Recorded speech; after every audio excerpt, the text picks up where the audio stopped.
Сәлем оқырман. Бүгінгі күндеріңіз қалай өтті? Сержан болса бүгін Арай деген аруға ғашық екенін мойындады. Арай өзінің парақшасында Сержанға қатысты жайттерге былай деді: үміткер боласыз ба деген сұрақтар көп. Мен үміткер болмаймын. Үміткер емеспін. Шатастырмасаңыздар өтініш. Уақытқа қалдырайық. Барамын или жоқ, эфирде ести жатарсыздар.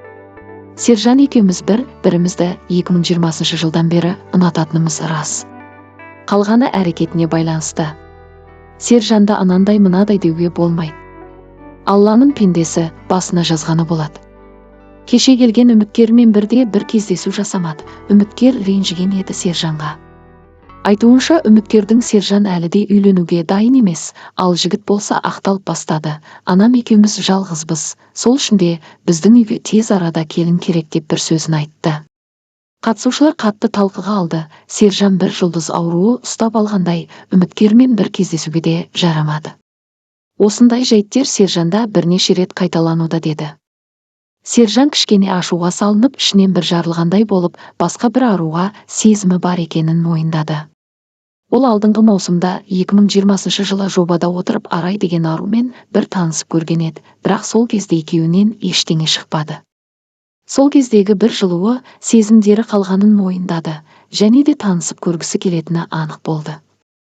Негізінде сол арудың атын айтуға біршама уақыт айтпады. Қатысушылар кім екенін білейін деп Сержанды сұрақ астына алды. Біреулер ол Регина десе, біреу Макош пен Джулия деп қоймады. Өкінішке ме, әлде қуанышқа ма, жобада отырған қатысушы қыз болмады. Соның ішінде қатты бір қиналған Нұрсұлтан болды. Регинаны Сержанға қимады ма? Әлде хайп үшін бе қосылғанын қаламады? Сонымен таныстық үміткермен тоқтады.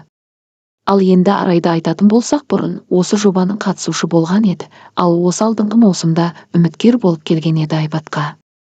Бірақ бір-екі кездесуден кейін таныстығы тоқтаған еді. Арай жайлы тағы айтып кетсек, бизнесвумен, бұрын-соңды ажырасқан, бір баласы бар ару. Шынымен өте үйлесімді жұп шығатын секілді. Сержаннан енді қызға деген әдемі қадамдарын күтеміз. Ендігі бар күшін салып, таныстыққа көп көңіл бөледі деп үміттенеміз. Жақын арада Сержаннан тек той күтеміз, жақсы жаңалықтармен.